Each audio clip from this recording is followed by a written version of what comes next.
হাসছে গোপাল, হাসছে গোপাল। যুগের পরে যুগ কেটে যায়, মানুষ তাকে ভোলে না। যুগের পরে যুগ কেটে যায়, মানুষ তাকে ভোলে না। চলে না রে, চলে না রে, চলে না রে, চলে না, চলে না রে, চলে না রে, তাকে ছাড়া চলে না। কে সে? পরিচয় কি তার? হাসির রাজা, জ্ঞানের রাজা, রসিক রাজা গোপাল ভাঁড়। হাসির রাজা, জ্ঞানের রাজা, রসিক রাজা গোপাল ভাঁড়। একদিন রাজসভা শুরু হতেই সবাই মিলে মন্ত্রী মশাইয়ের পেছনে লাগলো। মহারাজ তো প্রথমেই এসে বলল, মন্ত্রী, গোপাল তোমাকে নিয়ে রোজ কত মজা করে, কিন্তু তুমি উল্টে কিছুই বলতে পারো না গোপালকে। গোপাল বলল, উনি উল্টে কি করে কিছু বলবেন মহারাজ? উনি বললে আমি এমন পাল্টা দেব যে উনি পাটকেল খেয়ে পটল তুলবেন। মন্ত্রী মশাই বলল, গোপাল, এবার কিন্তু খুব খারাপ হয়ে যাচ্ছে, আমি কিন্তু খুব রেগে যাচ্ছি। হ্যাঁ। সভাকবি বলল, আপনার রাগ আর মনের দাগ দুটোই এক মন্ত্রী মশাই, একদম পচা, কোনো কাজেরই না। গোপাল হেসে বলল, এ মা, শেষ পর্যন্ত সভাকবিও আপনার পেছনে লাগছে মন্ত্রী মশাই। তারপর অনেক মজা করার পর রাজসভা শেষ হয়ে গেল। মন্ত্রী মশাই বাড়িতে আসলো। খুব খিদে পেয়েছে বলে দরজার সামনে থেকে গিন্নিকে ডাকতে থাকলো, গিন্নি, ও গিন্নি, আমার খুব খিদে পেয়েছে গো, আমাকে খেতে দাও।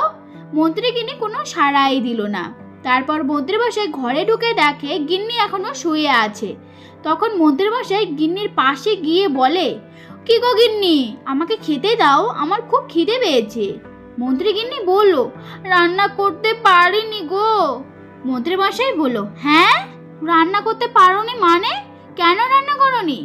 মন্ত্রী গিন্নি বলল, খুব কষ্ট হচ্ছে গো, শরীরটা খুবই খারাপ আমার। মন্ত্রী মশাই বলল, সে কি, আমি এবার খাবো কি?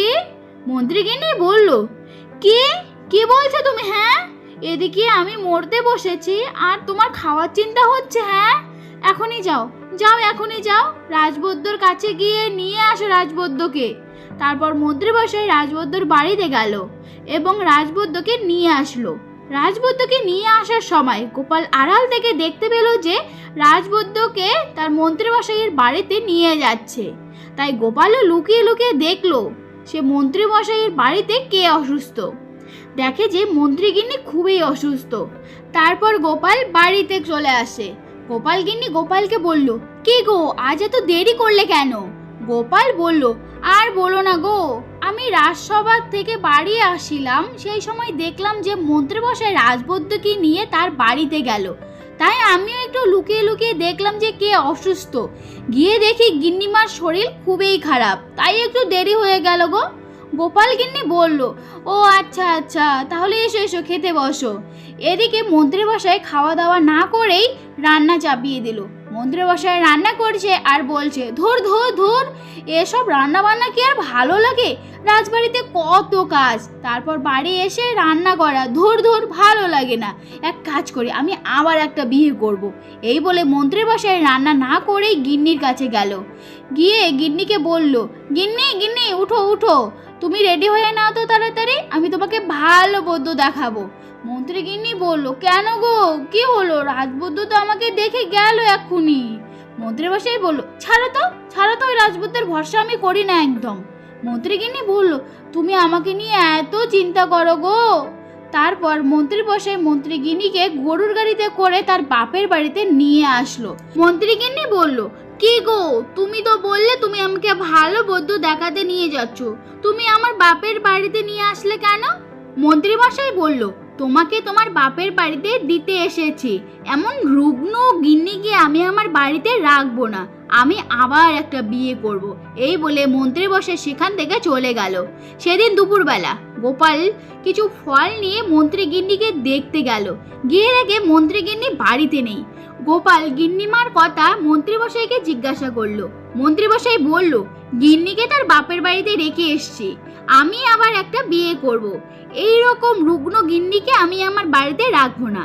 গোপাল মনে মনে বলল, এই দেখেছো দেখেছো, মন্ত্রী মশাই কোনো দিন শিক্ষা হবে না, যে এতদিন ধরে তার সেবা যত্ন করলো, তার একটু শরীর খারাপ হতেই না হতেই তার বাপের বাড়িতে রেখে আসলো, আবার বলছে নাকি বিয়ে করবে।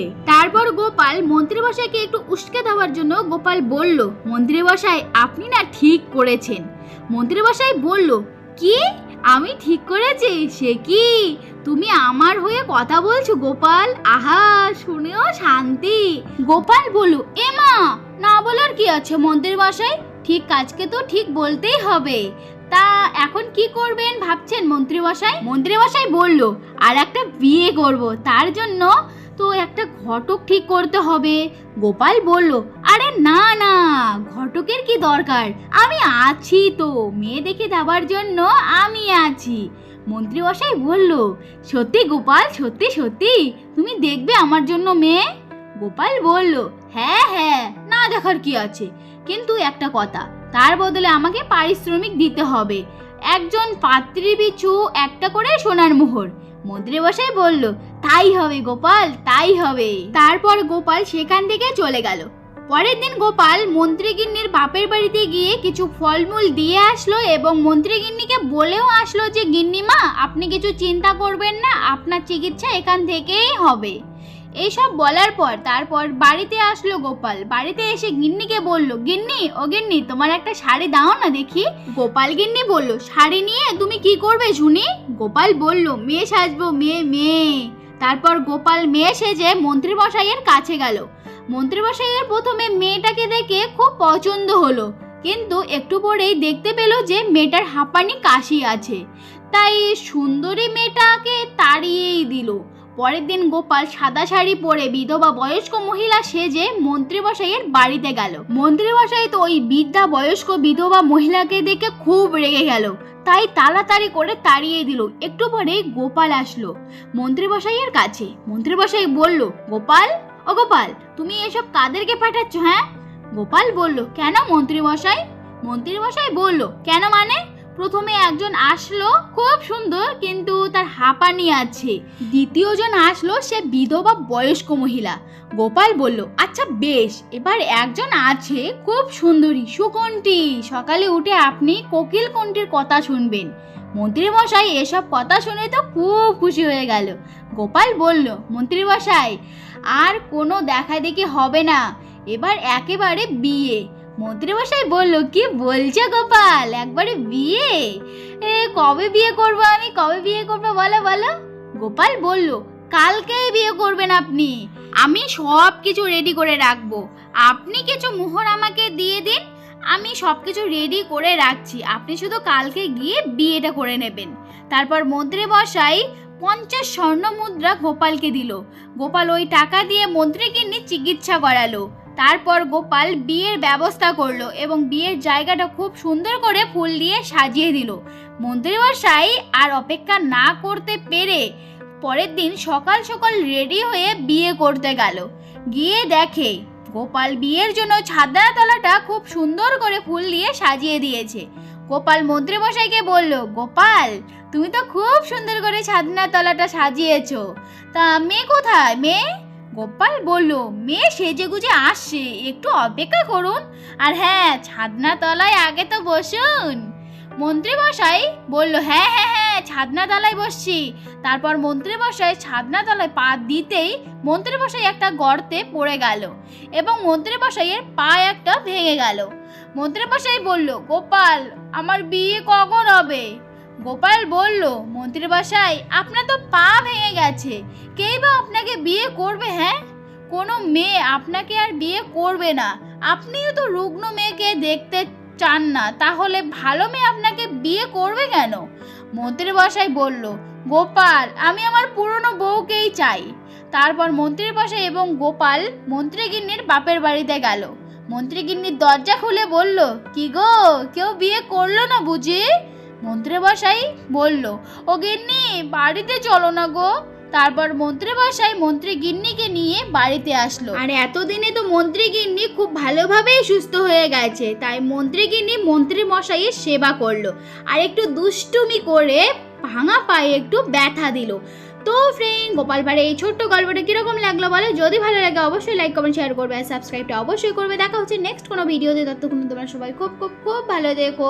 Thanks for watching, tata.